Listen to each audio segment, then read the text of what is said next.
cry a sign. It was beautiful. Oh, it happens all the time. Your vulnerability was beautiful. We do have the anthology from UT Press with some of Maria's work called Entre Guadalupe y Malinche, and that is going to be in the back table with the rest of the books from the authors tonight, so take a look. All right, so next up we have Lee. Lee Thomas is the two-time Lambda Literary Award and Bram Stoker Award-winning author of Stained, The Dust of Wonderland, The German, Torn, Like Light for Flies, and Down on Your Knees, among others. His work has been translated into multiple languages and has been optioned for film. Lee lives in Austin with his husband, John. Welcome, Lee. Yay.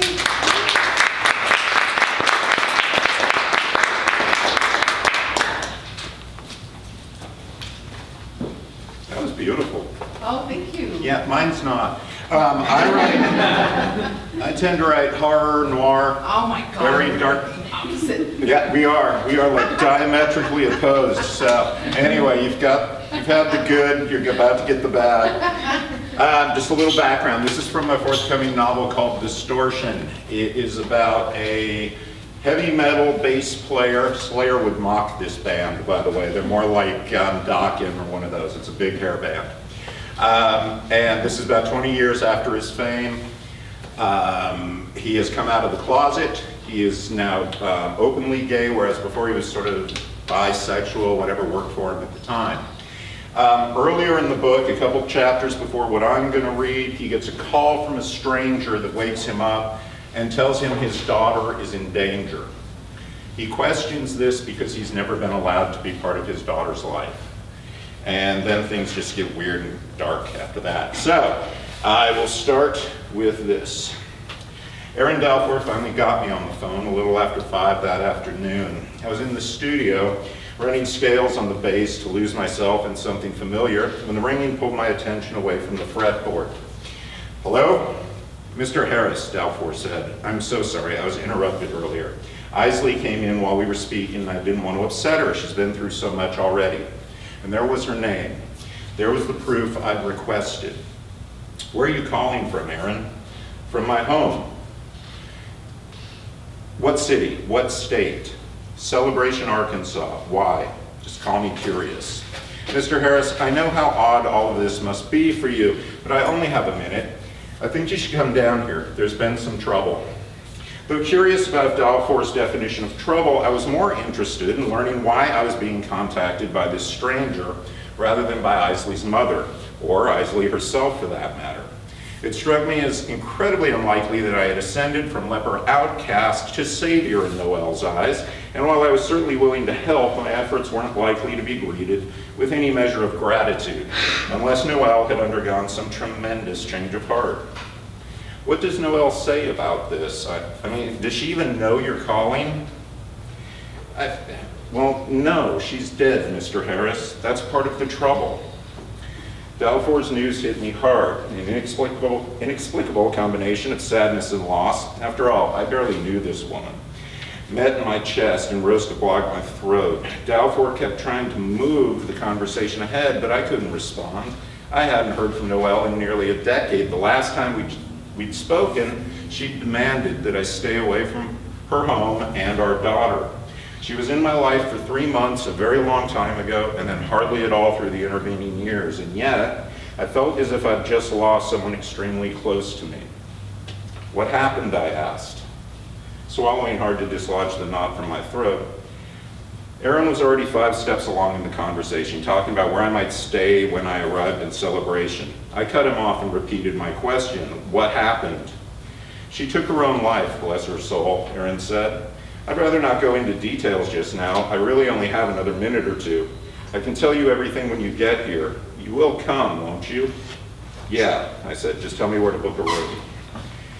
In the aftermath of Aaron's call, I felt drained and considerably lost. Even punching the keys on the computer in my office to make flight arrangements exhausted me. My daughter, a girl of 17, just lost the only parent she'd ever known. And now I was expected to step up and take responsibility. I had spent years trying to be part of her life, but Noelle wanted me as far away from her and her child as she could get me. My nerves were shot. Nothing could have prepared me for Erin's news and what it would mean to my life. In recent years, my social interactions had become limited in the extreme.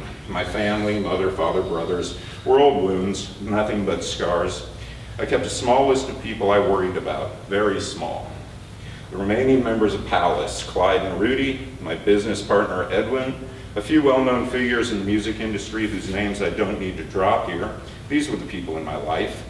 Isley and Noelle Vale were strangers. They were nothing more than old melodies I'd nearly forgotten, but now they were playing in my head, infectious, persistent.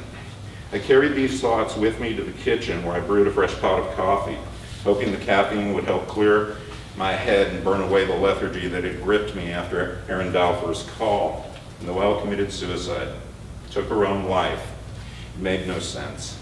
I suppose we all have a taste for suicide, and as for me, it's cigarettes in addition to a history of drug and alcohol use, which has probably put a couple of nails in the coffin.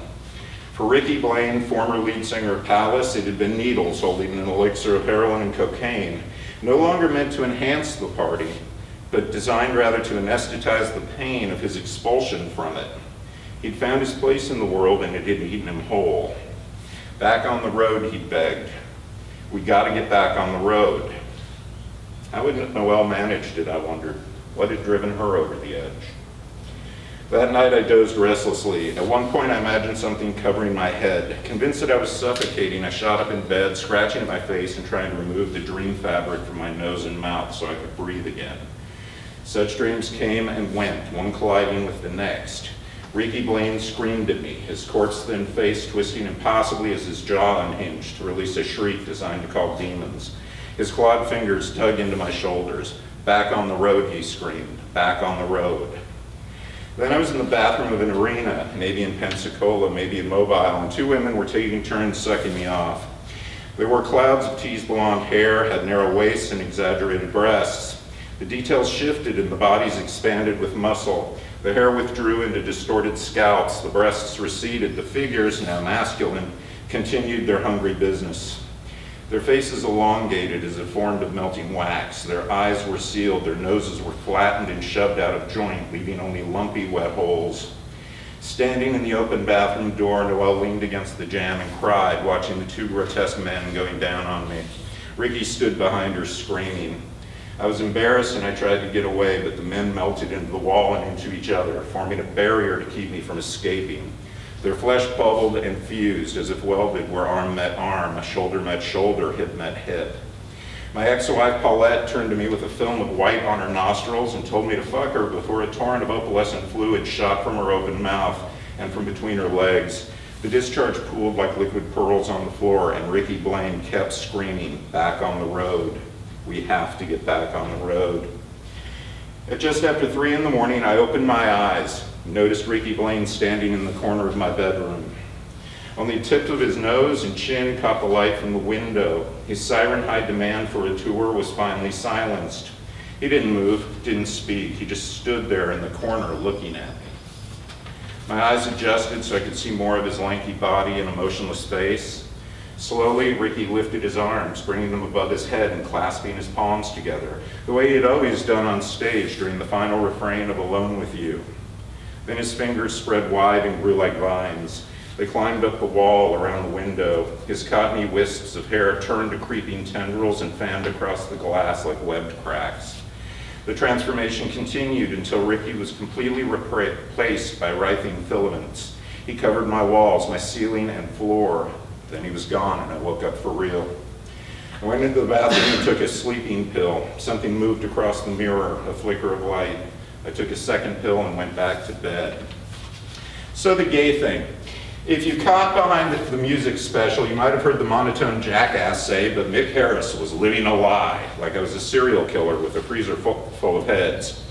Then they flashed a blurry picture of the exterior of some gay bar called the Toolbox, and no, I've never been in that particular bar. Yes, I was in the closet. No, I didn't handle it well. You could say I came out swinging, carrying aggression and arrogance in equal measure, all but daring people to give me shit about my personal life. But in the end, no one really cared. By the time I'd made the proclamation, no one was left to care. The days of my band's relevance had ended. The morning following those terrible dreams, I realized I was alone and walked down to the coffee pot and my laptop on the kitchen counter. I sat there and read the news. In theory, I was becoming a father today.